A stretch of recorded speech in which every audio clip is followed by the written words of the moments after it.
ನೋಡಿ ನಾನು ಮೊದಲನೇ ಮದುವೆ ವಿಚಾರದಲ್ಲೇ ನೀವೇನಾದರೂ ತಯಾರಿ ಅಥವಾ ಮದುವೆ ವಿಚಾರದಲ್ಲಿ ಏನಾದ್ರು ಪ್ರಯತ್ನ ಮಾಡ್ತಾ ಇದ್ದರೆ ನಾವು ಸ್ವಲ್ಪ ಜಾಗೃತವಾಗಿ ಸ್ವಲ್ಪ ಮಾಡ್ಕೊಳ್ಳುವಂಥ ಪೂಜೆಗಳಾಗ್ಬೋದು ಅಥವಾ ಕೆಲವು ನಕ್ಷತ್ರ ರಾಶಿಗಳ ಕಾಂಬಿನೇಷನ್ಸನ್ನು ನೋಡ್ಕೋಬೇಕಾಗುತ್ತೆ.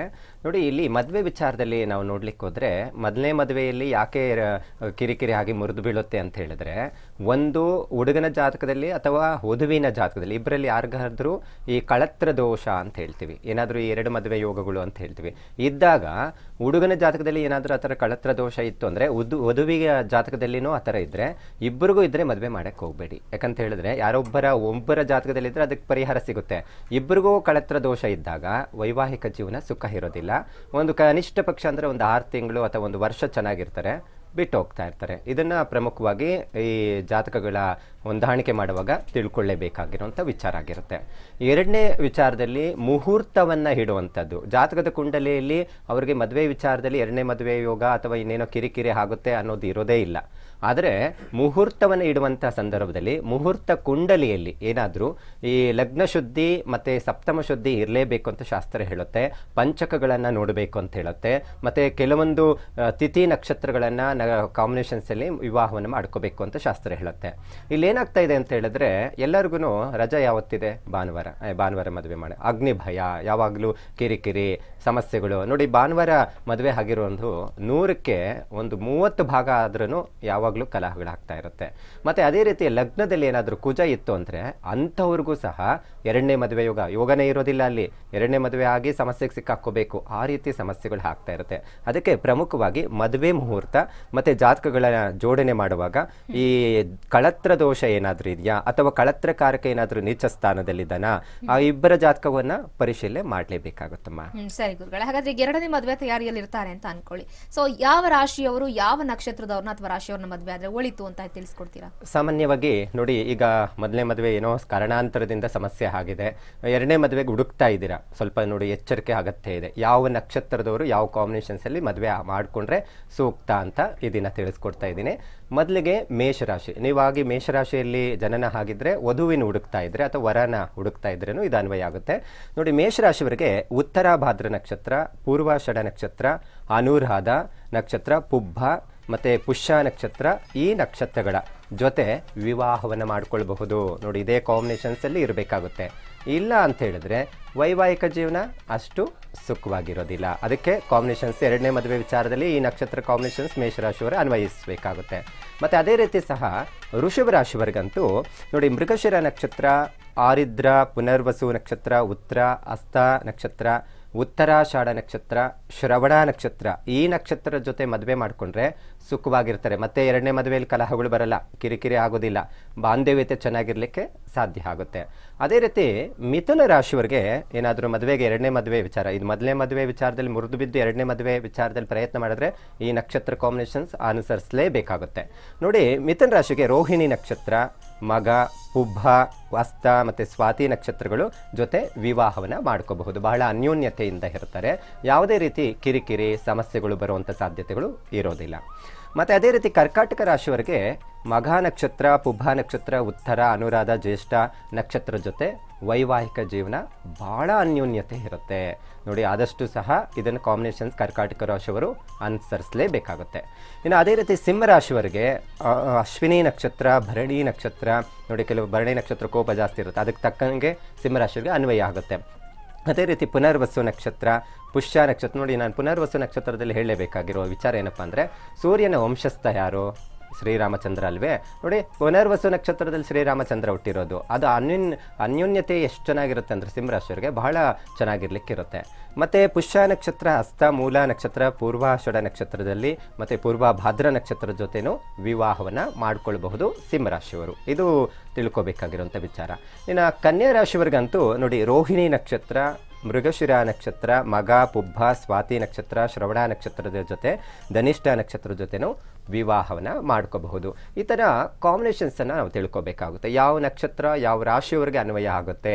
ಈಗಾಗಲೇ ಮೊದಲೇ ಮದುವೆ ಮುರಿದು ಬಿಟ್ಟಿದೆ, ಕಿರಿಕಿರಿ ಆಗ್ತಾ ಇದೆ ಅಂತ ಹೇಳಿದ್ರೆ ಈ ನಕ್ಷತ್ರದವ್ರ ಜೊತೆ ರಾಶಿ ಅನ್ವಯ ಆಗೋ ರೀತಿಯಲ್ಲಿ ಮಾಡ್ಕೋಬೇಕು. ಮತ್ತು ನಾನೀಗ ಹೇಳಿದೆ ನಕ್ಷತ್ರ ಕಾಂಬಿನೇಷನ್ಸು, ಅದೇ ರೀತಿ ಸಹ ಮದುವೆ ಮಾಡುವ ಮುಂಚಿತವಾಗಿ ಕದಲಿ ವಿವಾಹ ಅಂತ ಮಾಡ್ಕೋಬೇಕು. ಯಾರಿಗೆ? ವರನಿಗೆ.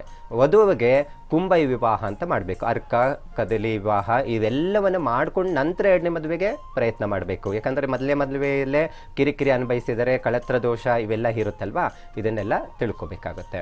ಇನ್ನು ಅದೇ ರೀತಿ ಸಹ ಈ ಕನ್ಯಾ ರಾಶಿ ಆದಮೇಲೆ ತುಲಾ ರಾಶಿಯವರೆಗಂತೂ ಭರಣಿ ನಕ್ಷತ್ರ, ಮೃಗಶಿರ ನಕ್ಷತ್ರ, ಹಸ್ತ ನಕ್ಷತ್ರ ಮತ್ತು ಚಿತ್ತ ನಕ್ಷತ್ರ, ಅನುರಾಧ ನಕ್ಷತ್ರ ಮತ್ತು ಶ್ರವಣ ಧನಿಷ್ಠ ನಕ್ಷತ್ರದ ಜೊತೆನೂ ಅನ್ಯೋನ್ಯತೆ ಚೆನ್ನಾಗಿರುತ್ತೆ. ಈ ಕಾಂಬಿನೇಷನ್ಸನ್ನು ತೆಗೆದುಕೊಳ್ಬಹುದು. ಇನ್ನು ಅದ್ರ ಜೊತೆಗೆ ಶತಭಿಷನೂ ಅನ್ವಯ ಆಗುವಂಥದ್ದು ಇರುತ್ತೆ. ಮತ್ತು ವೃಶ್ಚಿಕ ರಾಶಿವರೆಗೆ ಅಶ್ವಿನಿ ನಕ್ಷತ್ರ ಮತ್ತು ಭರಣಿ, ರೋಹಿಣಿ, ಪುನರ್ವಸು, ಪುಷ್ಯ, ಆಶ್ಲೇಷ ನಕ್ಷತ್ರ, ಸ್ವಾತಿ ನಕ್ಷತ್ರ, ಉತ್ತರ ಭದ್ರ, ರೇವತಿ ಈ ಕಾಂಬಿನೇಷನ್ಸಲ್ಲಿ ಬರೋ ರೀತಿಯಲ್ಲಿ ನೀವು ಆಯ್ಕೆಯನ್ನು ಮಾಡ್ಕೋಬೇಕಾಗುತ್ತೆ. ಇನ್ನು ಧನುರಾಶಿವರೆಗೆ ಅಶ್ವಿನಿ ನಕ್ಷತ್ರನೂ ಹಾಗೆ ಬರುತ್ತೆ. ಮತ್ತು ಅದರ ಜೊತೆಗೆ ಮಗ, ಪುಬ್ಬ, ಅನುರಾಧ ನಕ್ಷತ್ರ, ಜ್ಯೇಷ್ಠ ನಕ್ಷತ್ರ, ಪೂರ್ವ ಭದ್ರ, ಉತ್ತರ ಭದ್ರ, ರೇವತಿ ನಕ್ಷತ್ರದ ಜೊತೆನೂ ವಿವಾಹವನ್ನು ಮಾಡ್ಕೋಬಹುದು. ಇದು ಅನ್ಯೋನ್ಯತೆ ಜಾಸ್ತಿ ಇರುತ್ತೆ. ಎರಡನೇ ಮದುವೆ ವಿಚಾರಕ್ಕೆ ಪ್ರಯತ್ನ ಮಾಡುವಂಥವ್ರಿಗೆ ಇದು ಸೂಕ್ತವಾದಂತಹ ಒಂದು ರೀತಿಯಲ್ಲಿ ಜೋಡಣೆ ಆಗುವಂಥ ನಕ್ಷತ್ರಗಳು ಆಗಿರುತ್ತೆ. ಮತ್ತು ಅದೇ ರೀತಿ ಮಕರ ರಾಶಿಯವರಿಗೆ ರೋಹಿಣಿ ನಕ್ಷತ್ರ, ಮೃಗಶಿರ ನಕ್ಷತ್ರ, ಹಸ್ತ ನಕ್ಷತ್ರ ಮತ್ತು ಚಿತ್ತ, ಪೂರ್ವಾಷಾಢ ನಕ್ಷತ್ರ, ಉತ್ತರಾಷಾಢ ನಕ್ಷತ್ರ ಇವರ ಜೊತೆ ಈ ನಕ್ಷತ್ರದ ಜೊತೆ ಮಕರ ರಾಶಿ ಕಾಂಬಿನೇಷನ್ಸನ್ನು ತೆಗೆದುಕೊಳ್ಳಬಹುದು.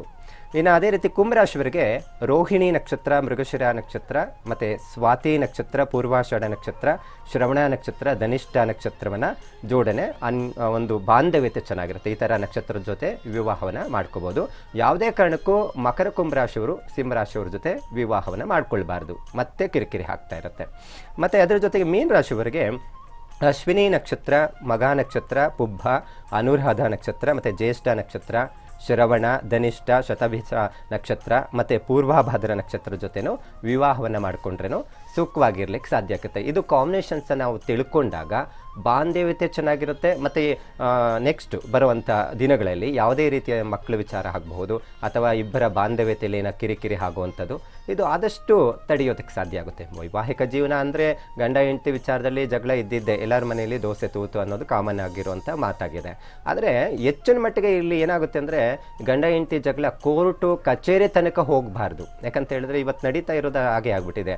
ಈಗ ಎಲ್ಲ ನೋಡಿದ್ರೆ ಗಂಡ ಹೆಂಡತಿ ಜಗಳ ಉಂಡು ಮಲಗೋ ತನಕ ಅಂತ ಗಾದೆ ಮಾತಿತ್ತು. ಈಗೇನಾಗಿದೆ ತದ್ವಿರುದ್ಧ ಆಗ್ಬಿಟ್ಟಿದೆ.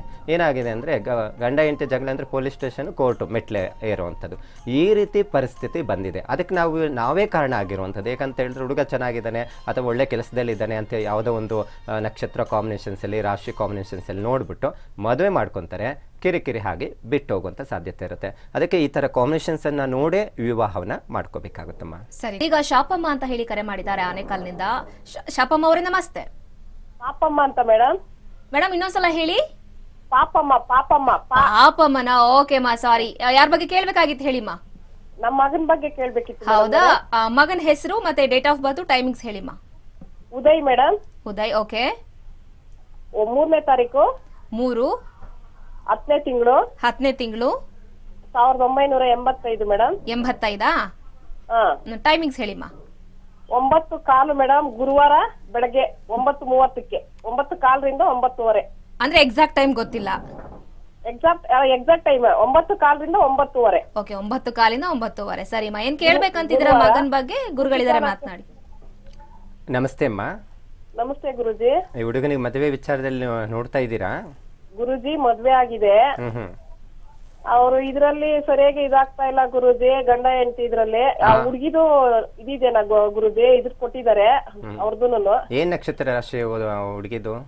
ಹುಡುಗಿ ಬಂದು ವಿದ್ಯಾಲಕ್ಷ್ಮಿ ಗುರುಜಿ. ನಕ್ಷತ್ರ ಏನಮ್ಮ? ರೋಹಿಣಿ ನಕ್ಷತ್ರ, ವೃಷಭ ರಾಶಿ ಬರುತ್ತೆ. ಕರೆ ಹೆಸರಿಗೆ ಡೇಟ್ ಆಫ್ ಬರ್ತ್ ಏನ್ ಬರುತ್ತೆ? ಹೌದು ಗುರುಜಿ, 14ನೇ ತಾರೀಕು 11ನೇ ತಿಂಗಳು 1990 ಗುರುಜಿ. ಮಗಂದು ಕೃತಿಕಾ ನಕ್ಷತ್ರ, ವೃಷಭ ರಾಶಿ ಬರುತ್ತೆ. ಹೌದು ಗುರುಜಿ. ವಧುದೂನು ಇಬ್ರದ್ದು ಒಂದೇ ರಾಶಿ ಬರುತ್ತಲ್ವೇ? ಇಬ್ರು ಕಿತ್ತಾಡ್ತಾ ಇರ್ತಾರೆ. ಒಂದೇ ರಾಶಿ ಒಂದೇ ನಕ್ಷತ್ರದಲ್ಲಿ. ರೋಹಿಣಿ ನಕ್ಷತ್ರ, ಅದು ಕೃತಿಕಾ ನಕ್ಷತ್ರ ಗುರುಜಿ. ರಾಶಿ ಒಂದೇ ಬರುತ್ತಲ್ವಾ? ರಾಶಿ ಒಂದೇ ಬರುತ್ತೆ ಗುರುಜಿ. ಅದಕ್ಕೆ ಏನ್ ಪರಿಹಾರ? ಏನು ಕೈ ಬಾಯಿ ಎತ್ತಾ ಇಲ್ಲ ಗುರುಜಿ. ಮಗನಂತೂ ಇದಾಗ್ಬಿಟ್ಟಿದೆ, ಲಾಸ್ ಆಗೋಗ್ಬಿಟ್ಟಿದ್ದಾರೆ. ನಾನು ಈ ಮಕರ ರಾಶಿ, ವೃಷಭ ರಾಶಿಯವರ ಬಗ್ಗೆ ಎಲ್ಲ ಹೇಳ್ತಾ ಇರ್ತೇನೆ. ಬಹಳ ಬೇರೆಯವ್ರಿಗೆ ಒಳ್ಳೇದ್ ಮಾಡ್ತಾರೆ, ಇವ್ರ ಕಷ್ಟಕ್ಕೆ ಸಿಕ್ಕಾಕೊಂತಾರೆ, ಸಮಸ್ಯೆಗೆ ಅನುಭವಿಸ್ತಾ ಇರ್ತಾರೆ. ಇನ್ನೊಂದು ಪ್ಲಸ್ ಪಾಯಿಂಟ್ ಒಂದಿದೆ ಅಮ್ಮ, ಈ ವರ್ಷ ಅವನಿಗೆ ಹುಡುಗನಿಗೆ ಗುರುಬಲ ಇದೆ, ಒಳ್ಳೇದಾಗುತ್ತೆ. ಅಷ್ಟಮ ಶನಿ ಬೇರೆ ನಡೀತಾ ಇರೋದ್ರಿಂದ ಕೆಲಸಗಳು ಬೇಗ ಆಗಲ್ಲ, ರಿಸ್ಕ್ ತಗೊಂಡು ಮಾಡಬೇಕು. ಪರಿಹಾರ ಮಾಡ್ಕೋಬೇಕು ಗುರುಜಿ, ಸ್ವಲ್ಪ ಹೇಳಿ ಗುರುಜಿ. ಖಂಡಿತಮ್ಮ. ಈಗ ಗಂಡ ಹೆಂಡತಿ ಇಬ್ರು ಒಂದೇ ರಾಶಿ ಆಗಿರೋದ್ರಿಂದ ಯಾವಾಗ್ಲೂ ಕಲಹಗಳು ಆಗ್ತಾ ಇದೆ ಅಂತ ಹೇಳಿದ್ರೆ ಅವರ ಒಂದು ವೃಕ್ಷ ಅಂತ ಹೇಳ್ತೀವಿ, ಅಂದರೆ ನವಗ್ರಹಗಳು ನಾವು ನೋಡಿದಾಗ ಶುಕ್ರ ಅಧಿಪತಿ ಆಗಿರ್ತಾನೆ ವೃಷಭ ರಾಶಿಗೆ. ವೃಷಭ ರಾಶಿಯಾಧಿಪತಿ ಶುಕ್ರನಿಗೆ ವೃಕ್ಷ ಬಂದು ಔದುಂಬರ ವೃಕ್ಷ ಅಂತ ಹೇಳ್ತೀವಿ. ಸಾಮಾನ್ಯವಾಗಿ 2 ಪರಿಹಾರವನ್ನು ಮಾಡ್ಕೋಬಹುದು. ಅವರ ನಕ್ಷತ್ರ ದಿವಸ ಆಗಬಹುದು ಅಥವಾ ಹುಣ್ಣಿಮೆ ದಿನ ಆಗ್ಬೋದು. ಹುಣ್ಣಿಮೆ ಮಾಡಿದ್ರೆ ಇಬ್ಬರಿಗೂ ಅನ್ವಯ ಆಗುತ್ತೆ. ಒಂದು ಸ್ವಲ್ಪ ಅವರೇಕಾಳು ನೆನೆಸ್ಬಿಟ್ಟು ಅದನ್ನು ಉದ್ದಿನಕಾಳು, ರಾಹುಗೆ ಯಾವಾಗಲೂ ಕಿರಿಕಿರಿ ಇವೆಲ್ಲ ಕಡಿಮೆ ಆಗುತ್ತೆ. ಅವರೇಕಾಳು ಉದ್ದಿನಕಾಳು ನೆನೆಸಿ ಗೋಮಾತೆಗೆ ಹುಣ್ಣಿಮೆ ಟೈಮಲ್ಲಿ ತಿನ್ನಿಸ್ಬೇಕು. ಮತ್ತು ನಿಮ್ಮ ಮನೆ ಮುಂಬದಿಯಲ್ಲಿ ಏನಾದರೂ ತುಳಸಿ ಗಿಡ ಎಲ್ಲ ಇಟ್ಟಿರ್ತಿರಲ್ವಾ, ಅಲ್ಲಿ ಸ್ವಲ್ಪ ಜಾಗ ಇದೆ ಅಂತ ಹೇಳಿದ್ರೆ ಸಾಧ್ಯವಾದಷ್ಟು ಸಹ ಔದುಂಬರ ವೃಕ್ಷ, ಚಿಕ್ಕದಾದಂಥ ಒಂದು ವೃಕ್ಷ ಇಡಿ, ಒಂದು ಪಾಸಿಟಿವ್ ಎನರ್ಜಿ ಬರುತ್ತೆ. ಮತ್ತು ಹುಡುಗನಿಗೆ ಸಪ್ತಮಾಧಿಪತಿ ಏನಾಗಿದೆ ಅಂತ ಹೇಳಿದ್ರೆ, ಗುರು ಬಂದು ಸಪ್ತಮಾಧಿಪತಿ ಲಗ್ನದಿಂದ ನಾವು ನೋಡೋಕೋದ್ರೆ ನೀಚ ಸ್ಥಾನದಲ್ಲಿದ್ದಾನೆ. ಅಂದರೆ ಗುರು ನೀಚ ಸ್ಥಾನ ಬಂದು ಮಕರ ರಾಶಿ ಆಗಿರೋದ್ರಿಂದ ಸಪ್ತಮಾಧಿಪತಿ ನೀಚ ಸ್ಥಾನದಲ್ಲಿದ್ದಾಗ ಇವರ ವೈವಾಹಿಕ ಜೀವನದಲ್ಲಿ ಇಬ್ಬರದು ಒಂದೇ ರಾಶಿ ಆಗಿರೋದ್ರಿಂದ ಅನ್ಯೋನ್ಯತೆ ಇರೋದಿಲ್ಲ. ಇದಕ್ಕೆ ಆತ ಜೋಡಿ ಅಂತ ಬರುತ್ತೆ. ಆತ ಜೋಡಿ ಅಂತ ಹೇಳಿದ್ರೆ ಅದು ದಂಪತಿಗಳು ಹೊಂದಾಣಿಕೆ ಆಗುವಂಥದ್ದು. ಅನುಕೂಲ ಆದರೆ ನನ್ನ ಕಚೇರಿಯಲ್ಲಿ ಸಿಗುತ್ತೆ. ಈ ಅರ್ಧನಾರೀಶ್ವರ ಚಕ್ರ ಬರೆದು ಕೊಡ್ತಾ ಇರ್ತೀನಿ. ನೀವೇನು ಬಹಳ ದೂರ ಏನಿಲ್ಲ, ಆನೇಕಲ್ ಇದರಲ್ಲೇ ಇರೋದ್ರಿಂದ ಬೆಂಗಳೂರು ಮಲ್ಲೇಶ್ವರಂ ಕಡೆ ಬಂದಾಗ ಬಂದು ತೆಗೆದುಕೊಂಡು ಹೋಗಿ. ಈ ರೀತಿ ಸರಳವಾಗಿರೋದು ಮಾಡ್ಕೊಳ್ಳಿ. ಅನುಕೂಲ ಆದರೆ ಬಂದರೆ ಅರ್ಧನಾರೀಶ್ವರ ಚಕ್ರ ಒಂದು ಬರ್ಕೊಡ್ತೀನಿ, ಬಂದು ಭೇಟಿ ಮಾಡಮ್ಮ. ಓಕೆ ಮಾ, ಧನ್ಯವಾದಗಳು ಕಾರ್ಯಕ್ರಮಕ್ಕೆ ಕರೆ ಮಾಡಿದ್ದಕ್ಕೆ. ಇದೀಗ ಯಶವಂತಪುರದಿಂದ ಮಂಗಳ ಅಂತ ಹೇಳಿ ಕರೆ ಮಾಡಿದ್ದಾರೆ. ಮಂಗಳ ಅವರೇ ನಮಸ್ತೆ. ಮೇಡಮ್, ನನ್ನ ಹೆಸರು ಮಂಜುಳಾ. ಓಕೆ ಮಾ, ಯಾರ ಬಗ್ಗೆ ಕೇಳ್ಬೇಕಾಗಿತ್ತು ಹೇಳಿ ಮಂಜುಳಾ ಅವರೇ. ಮೇಡಮ್, ನನ್ನ ಮಗನ ಬಗ್ಗೆ ಕೇಳಬೇಕಿತ್ತು. ಓಕೆ, ಮಗನ್ ಡೇಟ್ ಆಫ್ ಬರ್ತ್, ಟೈಮಿಂಗ್ಸ್ ಹೇಳಿ ಮಾ. ಮಗನ date of birth 24/1 2013. 2013. Okay, timings ಹೇಳಿ ಮಾ. ಬೆಳಗ್ಗೆ 11:05 ಮೇಡಮ್. ಬೆಳಗ್ಗೆ 11:05. ಹುಟ್ಟಿದ್ದಲ್ಲಿ? ಹುಟ್ಟಿದ್ದು ಬೆಂಗಳೂರೇ ಮೇಡಮ್. ಓಕೆ, ಏನ್ ಕೇಳ್ಬೇಕಂತಿದ್ರ ಮಗನ್ ಬಗ್ಗೆ ಮಾತನಾಡಿ ಮಾ. ನಮಸ್ತೆ ಅಮ್ಮ. ನಮಸ್ತೆ ಗುರುಜಿ, ತಮ್ಮ ಪಾದಾರವಿಂದಕ್ಕೆ ಕೋಟಿ ಪ್ರಣಾಮಗಳು. ಆಗ್ಲಿಮ್ಮ. ನೋಡಮ್ಮ, ಹುಡುಗ ಹುಟ್ಟಿದ ಗುರುವಾರ ಹರಿದ್ರ ನಕ್ಷತ್ರ ಮಿಥುನ ರಾಶಿಯಲ್ಲಿ ಜನನ ಆಗಿರುವಂಥದ್ದು. ಆ ಗುರುಗಳೇ, ಅವನು ತುಂಬಾ ಹಠ ಮಾಡ್ತಾನೆ, ಸ್ವಲ್ಪನೂ ಹೇಳೋ ಮಾತು ಕೇಳೋದಿಲ್ಲ, ಮತ್ತೆ ಚಂಡಿ ಜಾಸ್ತಿ ಹಿಡಿತಾನೆ, ತುಂಬಾನೇ ಟಾರ್ಚರ್ ಮಾಡ್ತಾನೆ ಗುರುಜಿ. ಮತ್ತೆ ಅವನು ಓದೋದ್ರಲ್ಲಿ ಮತ್ತೆ ಅವನ ಆರೋಗ್ಯ ಭಾಗ್ಯದಲ್ಲಿ ಯಾವ ತರ ಇರ್ಬೇಕು, ಮತ್ತೆ ಮಾಣಿಕ್ಯ ಹರಳ ಹಾಕಿದ್ರೆ ಅವನಿಗೆ ದೃಷ್ಟಿ ಏನಾದ್ರೂ ಕಡಿಮೆ ಆಗುತ್ತಾ ಅಂತ ಕೇಳೋದು. ಖಂಡಿತ ತಿಳಿಸ್ಕೊಡ್ತೀನಿ. ಇವನಿಗೆ ಮಾಣಿಕ್ಯ ಹರಳು ಮತ್ತೆ ಕಾಂಬಿನೇಷನ್ಸ್ ಕೊಡ್ತಾ ಇರ್ತೇನೆ ವಿದ್ಯಾಭ್ಯಾಸ ಮಕ್ಕಳಿಗೆ. ಯಾರೋ ನಿಮ್ಗೆ ರೆಫರ್ ಮಾಡಿರೋದು ಕರೆಕ್ಟ್ ಆಗಿದೆ. ಇಲ್ಲಿ ಏನಾಗುತ್ತೆ ಅಂತ ಹೇಳಿದ್ರೆ ಮಕರ ರಾಶಿಯಲ್ಲಿ ನೀವೇ ಗುರುಜಿ ರೆಫರ್ ಮಾಡಿದ್ದು, ಇನ್ಯಾರು ರೆಫರ್ ಮಾಡಲ್ಲ ಗುರುಜಿ. ಹೌದಾ, ಸಿಕ್ಕಿದ್ ನೀನಮ್ಮ? ನಾನು ಬಂದಿದ್ರು, ಭೇಟಿ ಮಾಡಿದ್ರ? ಲೈನ್ ಸಿಗ್ತಾ ಇರುತ್ತೆ ಗುರುಜಿ. ಅಂದ್ರೆ ನಿಮ್ಮನ್ ಬಿಟ್ಟು ನಾನು ಯಾರನ್ನೂ ಕೇಳೋದಕ್ಕೆ ಹೋಗಲ್ಲ ಗುರುಜಿ. ಆಗ್ಲಮ್ಮ, ಸಂತೋಷ. ಯಾಕಂತ ಹೇಳಿದ್ರೆ ಕೆಲವು ಕಾಂಬಿನೇಷನ್ಸ್ ರವಿ ವೀಕ್ ಆಗಿರೋದ್ರಿಂದ ಒಂದು 3 ಹರಳು ಹಾಕ್ಬಿಡ್ಲಿ, ಒಳ್ಳೇದಾಗುತ್ತೆ. ಮಾಣಿಕ್ಯ ಮತ್ತೆ ಪಚ್ಚೆ ಎಂಬ್ರಾಯ್ಡ್ ಅಂತ ಹೇಳ್ತೀವಿ, ಅದು ಮತ್ತೆ ವೈಡೂರಿ, ಈ 3 ಕಾಂಬಿನೇಷನ್ಸ್ ಅಲ್ಲಿ ಹಾಕಿದ್ರೆ ಇನ್ನೂ ಚೆನ್ನಾಗಿ ಒಂದು ವಿದ್ಯಾಭ್ಯಾಸದಲ್ಲಿ ಹೇಳಿಕೆ ಚೆನ್ನಾಗಿರುತ್ತೆ. ಅವನಿಗೆ ಜಾತಕನೇ ಹಾಗೆ ಕೆಲವು ರಾಶಿ ನಕ್ಷತ್ರಗಳು ನೋಡಿದಾಗ ಆರಿದ್ರ ನಕ್ಷತ್ರ ಯಾರಿಗೆ ಹೇಳಿ, ಯಾರು ಜನನ ಆಗಿರುವಂಥದ್ದು ದೇವತೆಗಳಲ್ಲಿ ನಾವು ನೋಡಿದ್ರೆ ಪುನರ್ವಸು ನಕ್ಷತ್ರ ಶ್ರೀರಾಮಚಂದ್ರ, ಅದೇ ರೀತಿ ಶ್ರವಣ ನಕ್ಷತ್ರ ಮಹಾವಿಷ್ಣು, ಆರಿದ್ರ ನಕ್ಷತ್ರ ಸಾಕ್ಷಾತ್ ಪರಮೇಶ್ವರ 3ನೇ ಕಣ್ಣು ಬಿಟ್ಟರೆ ಕೋಪ ಅಲ್ವೇ, ಈಶ್ವರನ ಒಂದು ಕೋಪ ಅವನಲ್ಲಿನೂ ಕಾಣಿಸ್ತಾ ಇದೆ. ಇದಕ್ಕೆ ಈಶ್ವರನ ಆರಾಧನೆ, ಈಶ್ವರನ ದೇವಸ್ಥಾನಕ್ಕೆ ಹೋಗಿ ಬರುವಂಥದ್ದು ಆರೋಗ್ಯಕ್ಕೂ ಅನ್ವಯ ಆಗುತ್ತೆ. ಪ್ರದೋಷ, ನಿನ್ನೆ ಒಂದು ಶನಿ ಪ್ರದೋಷ ಅಂತಿತ್ತು, ಹಾಗಾಗಿ ಅದು ಬಹಳ ಶ್ರೇಷ್ಠವಾದಂಥದ್ದು. ಅಥವಾ ಚತುರ್ದಶಿ, ಇವತ್ತು ಚತುರ್ದಶಿ ಅಂದರೆ ನಾಳೆ ಅಮಾವಾಸ್ಯೆ ಇದೆ ಅಂತ ಹೇಳಿದ್ರೆ ಹಿಂದಿನ ದಿವಸ ಚತುರ್ದಶಿ. ಈ ಥರ ಕಾಂಬಿನೇಷನ್ಸ್ ಬಂದಾಗ ಅನುಕೂಲ ಆದರೆ ಈಶ್ವರನ ದೇವಸ್ಥಾನಕ್ಕೆ ರುದ್ರ ಅಭಿಷೇಕವನ್ನು ಮಾಡಿಸುವಂಥದ್ದು, ಅಥವಾ ಅದೆಲ್ಲ ದೊಡ್ಡ ಮಟ್ಟಿಗೆ ಮಾಡ್ಸೋಕ್ಕಾಗಲಿಲ್ಲ ಅಂದರೆ ಸಾಮೂಹಿಕವಾಗಿ ಮಾಡುವಂಥದ್ದಾಗಲಿ ಅಥವಾ ಈಶ್ವರನ ಪ್ರಾರ್ಥನೆ ಮಾಡ್ಕೊಳ್ಳುವಂಥದ್ದಾಗಲಿ ಮಾಡ್ತಾ ಬಂದಾಗ ಹಠನೂ ಕಡಿಮೆ ಆಗುತ್ತೆ, ವಿದ್ಯಾಭ್ಯಾಸದಲ್ಲಿ ಏಳಿಗೆ ಆಗಲಿಕ್ಕೆ ಸಾಧ್ಯ ಇರುತ್ತಮ್ಮ. ಇಷ್ಟು ಮಾಡಿ ಒಳ್ಳೆಯದಾಗುತ್ತೆ. ಓಕೆ ಮಾ, ಧನ್ಯವಾದಗಳು ಕಾರ್ಯಕ್ರಮಕ್ಕೆ ಕರೆ ಮಾಡಿದ್ದಕ್ಕೆ. ಗುರುಗಳೇ, ಇನ್ನು ತಾವು ತಿಳಿಸ್ಕೊಡ್ತಾ ಇದ್ರಿ ಯಾವ ರಾಶಿಯವರು ನಕ್ಷತ್ರಗಳನ್ನ ಮದುವೆ ಆದ್ರೆ ಬೆಟರ್ ಅಂತ ಇದ್ರಿ. ಈಗ ಆಲ್ರೆಡಿ 2ನೇ ಮದುವೆ ಆಗ್ಬಿಟ್ಟಿರ್ತಾರೆ, ಅವಾಗ್ಲೂ ಕೂಡ ಕಲಹಗಳಿರತ್ತೆ, ಏನ್ ಪರಿಹಾರ ಮಾಡ್ಕೊಳ್ಬಹುದು ಹಾಗಾದ್ರೆ? ಸಾಮಾನ್ಯವಾಗಿ ನೋಡಿ, ಈ ತರ 2ನೇ ಮದುವೆ ಆಗಿದ್ರೇನು ನಿಮಗೆ ವೈವಾಹಿಕ ಜೀವನದಲ್ಲಿ ಸುಖ ಇಲ್ಲ ಅಂತ ಹೇಳಿದ್ರೆ 2 ಕಾರಣ. ಆಗ್ಲೇ ನಾನು ಹೇಳಿದೆ, ಏನಪ್ಪಾ ಅಂದ್ರೆ ನೀವು ಏನು ಮದುವೆ ಮುಹೂರ್ತ ಸರಿಯಾಗಿ ಇಟ್ಟಿಲ್ಲ ಅಂತ ಹೇಳಿದ್ರೇನು ಈ ತರ ಮದುವೆ ವಿಚಾರದಲ್ಲಿ ಕಲಹಗಳು, ಕಿರಿಕಿರಿ, ಸಮಸ್ಯೆಗಳು ಉಂಟಾಗುವಂತ ಸಾಧ್ಯತೆ ಇರುತ್ತೆ. ಇದಕ್ಕೆ ಏನ್ ಮಾಡ್ಕೋಬಹುದು ಅಂತ ಹೇಳಿದ್ರೆ 3ನೇ ಮದುವೆವರೆಗೂ ಹೋಗುವಂತ ಮಟ್ಟಿಗೆ ಇಟ್ಕೋಬಾರ್ದು, ಅದನ್ನ ಇಲ್ಲೇ ಸರ್ ಮಾಡ್ಕೊಳ್ಬೇಕಾಗುತ್ತೆ. ಏನ್ ಮಾಡ್ಕೋಬಹುದು ಅಂತ ಹೇಳಿದ್ರೆ ನೋಡಿ, ಮರು ಮಾಂಗಲ್ಯ ಧಾರಣೆ ಅತಿ ಶ್ರೇಷ್ಠವಾದಂಥದ್ದು. ನಕ್ಷತ್ರ ಮತ್ತೆ ಅದಿನ ತಿಥಿ, ನಿಮ್ಮ ನಕ್ಷತ್ರಕ್ಕೂ ರಾಶಿಗೂ ಅದಿನ ತಾರಾಬಲ, ಚಂದ್ರಬಲ ಇವೆಲ್ಲ ಪರಿಗಣನೆ ತೆಗೆದುಕೊಳ್ಬೇಕಾಗುತ್ತೆ. ಯಾವ ರೀತಿ ಅಂತ ತಿಳಿಸ್ಕೊಡ್ತೀನಿ ನೋಡಿ. ನೀವು ಈಗ ಮಾಂಗಲ್ಯ ಧಾರಣೆ ಮಾಡ್ಕೊಂಡಿರುವಂಥದ್ದು ಮಾಂಗಲ್ಯವನ್ನ ಒಂದು ಡಬ್ಬಿಯಲ್ಲಿ ಒಂದು ಕನಿಷ್ಠ ಪಕ್ಷ ಅಂದ್ರೆ 24 ಗಂಟೆ ಉಪ್ಪಲ್ಲಿ ಹಾಕಿಡಬೇಕು. ಅದನ್ನ ಈ ಮುಹೂರ್ತ ಡೇಟ್ ಎಲ್ಲ ಫಿಕ್ಸ್ ಆದ್ಮೇಲೆ ಒಂದು ದಿನ ಮುಂಚಿತವಾಗಿ 24 ಗಂಟೆ ಉಪ್ಪಲ್ಲಿ ಹಾಕಿಡಬೇಕು. ಅದನ್ನು ತೆಗೆದು ಶುದ್ಧೀಕರಣ ಮಾಡಬೇಕು. ಗೋಮೂತ್ರ, ಗೋಮಯ ಮತ್ತೆ ಈ ಕೆಲವೊಂದು ಈ ಹುತ್ತದ ಮಣ್ಣು ತೆಗೆದುಕೊಂಡು ಎಲ್ಲ ತೊಳೆದು ಹಾಲು, ಮೊಸರು, ತುಪ್ಪದಲ್ಲೆಲ್ಲ ಎಲ್ಲ ತೊಳೆದು ಅದನ್ನು ನೀವು ಮಾಂಗಲ್ಯ ಧಾರಣೆ ಮಾಡ್ಕೊಳ್ಳುವಂಥ ಸಂದರ್ಭದಲ್ಲಿ ಅದಕ್ಕೆ ಪೂಜೆ ಮಾಡಿ ಷೋಡಶೋಪಚಾರ ಪೂಜೆ ಮಾಡಿ ಪುರೋಹಿತರು ಇರ್ತಾರೆ, ಅವರು ಹೇಳಿ ಆ ರೀತಿಯಲ್ಲಿ ಮಂತ್ರ ಹೇಳಿ ಮಾಡಿಸ್ಬೇಕಾಗುತ್ತೆ. ಇದು ಸ್ವಲ್ಪ ರಿಸ್ಕ್ ತಗೊಳ್ಳುವಂಥದ್ದು. ಇವಾಗೇ ಜಗಳ ಆಡ್ತಾ ಇರ್ತಾನೆ ಮರು ಮಾಂಗಲ್ಯ ಅಂತ ನಿಮ್ಮ ಯಜಮಾನರು ಹೇಳಿದ್ರೆ ಯಾರು ಹೇಳಿದ್ದು ಸುಮ್ಮನೆ, ಅದು ಇನ್ನೂ ದೊಡ್ಡ ಕಿರಿಕಿರಿ ಆಗುತ್ತೆ. ಕೆಲವು ಮನೆಗಳಲ್ಲಿ ಇವೆಲ್ಲ ಸಾಮಾನ್ಯವಾಗಿ ನಡೆಯುತ್ತೆ. ನಾವೇನೋ ಹೇಳ್ತೀವಿ, ಯಾರೋ ಹೇಳಿದ್ರಂತೆ ಅದೇನೋ ಧಾನ್ಯ ಕೊಡಬೇಕಂತೆ ಅದು ಇದು ಅಂತ ಹೇಳಿದ್ರೆ ಕೆಲವರು ಒಪ್ಕೊಳ್ಳೋಕೆ ರೆಡಿ ಇರಲ್ಲ. ಆದರೆ ಅದರಲ್ಲಿ ರಿಸಲ್ಟ್ ಅಂತೂ 99% ಬಂದೇ ಬರುತ್ತೆ. ಆದರೆ ಮಾಡಬೇಕು. ಇಲ್ಲ ಈ ಮನೆಯಲ್ಲಿ ಗಂಡನೇ ಒಪ್ಕೊಂತಲ್ಲ, ಈ ಮರುಮಾಂಗಲ್ಯ ಬಿಡಿ, ಬೆಳಗ್ಗೆ ಎದ್ರೆ ಜಗಳ ಕಿರಿಕಿರಿ ಆಗೋವಾಗ ಮರುಮಾಂಗಲ್ಯ ಅಂದರೆ ಇನ್ನೂ ಇದ್ದಿದ್ದು ಕಿರಿಕಿರಿ ಆಗುತ್ತೆ ಅನ್ನೋವಂಥವ್ರು ಇನ್ನೂ ಸರಳವಾಗಿ ಮಾಡ್ಕೊಳ್ಳುವಂಥದ್ದು ಏನು ಮಾಡ್ಕೋಬೋದು ಅಂತ ಹೇಳಿದ್ರೆ, ನಿಮ್ಮ ಯಜಮಾನರ ನಕ್ಷತ್ರ ನಿಮ್ಮ ನಕ್ಷತ್ರ ಯಾವುದು ಅಂತ ತಿಳ್ಕೊಬೇಕು. ಮತ್ತು ರಾಶಿ ನಕ್ಷತ್ರ ಎರಡೂ ತಿಳ್ಕೊಂಡ್ಮೇಲೆ ರಾಶ್ಯಾಧಿಪತಿ ಯಾರು, ಉದಾಹರಣೆಗೆ ಒಂದು ಕಾಂಬಿನೇಷನ್ಸ್ ಕೊಡ್ತೀನಿ. ಸಿಂಹ ರಾಶಿಯವರು ಹುಡುಗ ಆಗಿರ್ತಾನೆ, ವಧು ಬಂದ್ಬಿಟ್ಟು ಮಕರ ರಾಶಿ ಆಗಿರುತ್ತೆ ಅನ್ಕೊಳ್ಳಿ. ಮಕರ ರಾಶ್ಯಾಧಿಪತಿ ಶನಿಗೂ ಸಿಂಹರಾಶಿಗೆ ರವಿಗೂ ಆಗೋದಿಲ್ಲ. ಹಾಗಾಗಿ ಸ್ವಲ್ಪ ಎಳ್ಳು ಗೋಧಿಯನ್ನು ತೆಗೆದುಕೋಬೇಕು. ಎರಡೂ ಸಹ ಪೂಜೆ ಮಾಡಿ ಹತ್ತಿರದಲ್ಲಿ ರಾಮರ ದೇವಸ್ಥಾನ ಅಥವಾ ಹನುಮಂತನ ದೇವಸ್ಥಾನ ಕೊಡ್ಬೋದು, ಅಥವಾ ಧಾನ್ಯಗಳನ್ನು ನೆನೆಸಿ ಗೋಮಾತೆಗೂ ತಿನ್ನಿಸ್ಬೋದು. ಇದು ನೀವೇ ಮಾಡಿಕೊಳ್ಳುವಂಥದ್ದು.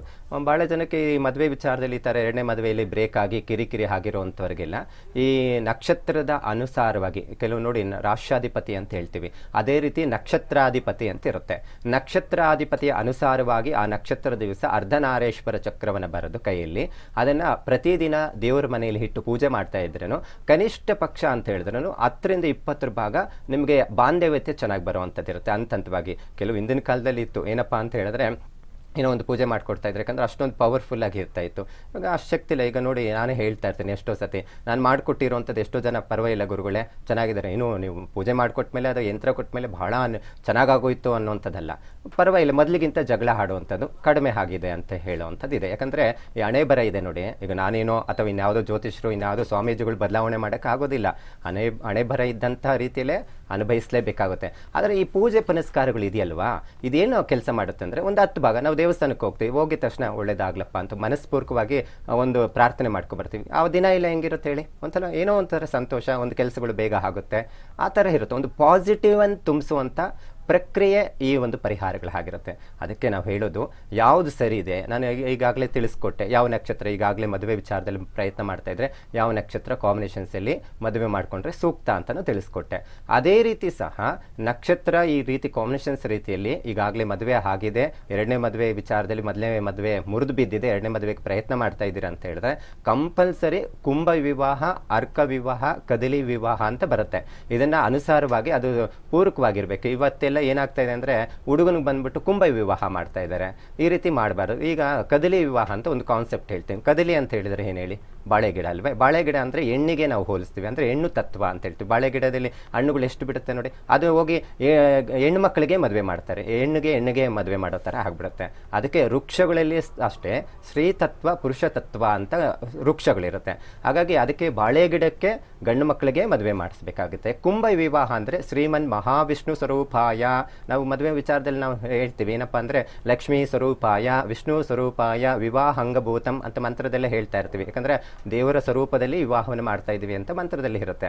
ಅದಕ್ಕೋಸ್ಕರನೇ ತಿಳ್ಕೊಂಡು ಆಚರಣೆ ಮಾಡಬೇಕು. ಸುಮ್ಮನೆ ಯಾರೋ ಹೇಳಿದ್ರಂತ ಈ ಹಳ್ಳಿ ಕಡೆ ಏನು ಮಾಡ್ತಾರೆ ಅಂದರೆ ಈ ಮಾಂಗಲ್ಯವನ್ನು ಎರಡನೇ ಮದುವೆ ಯೋಗ ಇದೆ ಅಂದ್ಬಿಟ್ಟು ಹಸು ಕಟ್ಬಿಡೋದು, ಅಥವಾ ಯಾವುದೋ ಒಂದು ತುಳಸಿ ಗಿಡಕ್ಕೆ ಗಂಡು ಮಗು ಕಟ್ಬಿಡೋದು, ಇವೆಲ್ಲ ಮಾಡಬಾರ್ದು. ಇದು ಯಾವ್ದು ಸರಿ ಇದೆ ಯಾವ್ದು ಸರಿ ಇಲ್ಲ ಸ್ವಲ್ಪ ತಿಳುವಳಿಕೆ ಬೇಕಾಗುತ್ತೆ. ತಿಳ್ಕೊಂಡು ಆಚರಣೆ ಮಾಡಿದ್ರೆ ಖಂಡಿತ ಒಳ್ಳೇದಾಗುತ್ತೆ. ಸರಿ ಗುರುಗಳೇ, ಇವತ್ತಿನ ಕಾರ್ಯಕ್ರಮದಲ್ಲಿ ಸಾಕಷ್ಟು ವಿಚಾರಗಳ ಬಗ್ಗೆ ತಿಳಿಸ್ಕೊಟ್ರೆ, ಅದರಲ್ಲೂ ಪ್ರಮುಖವಾಗಿ ಎರಡನೇ ಮದುವೆ ಆ ವಿಚಾರದಲ್ಲಿ ಎಷ್ಟು ಎಚ್ಚರಿಕೆಯಿಂದ ಇರಬೇಕಾಗತ್ತೆ, ಏನು ಪರಿಹಾರ ಮಾಡ್ಕೊಳ್ಬೇಕು ಅಂತ ತಿಳಿಸ್ಕೊಟ್ರೆ ಧನ್ಯವಾದಗಳು ತಮಗೆ. ಹರೇ ಶ್ರೀನಿವಾಸ.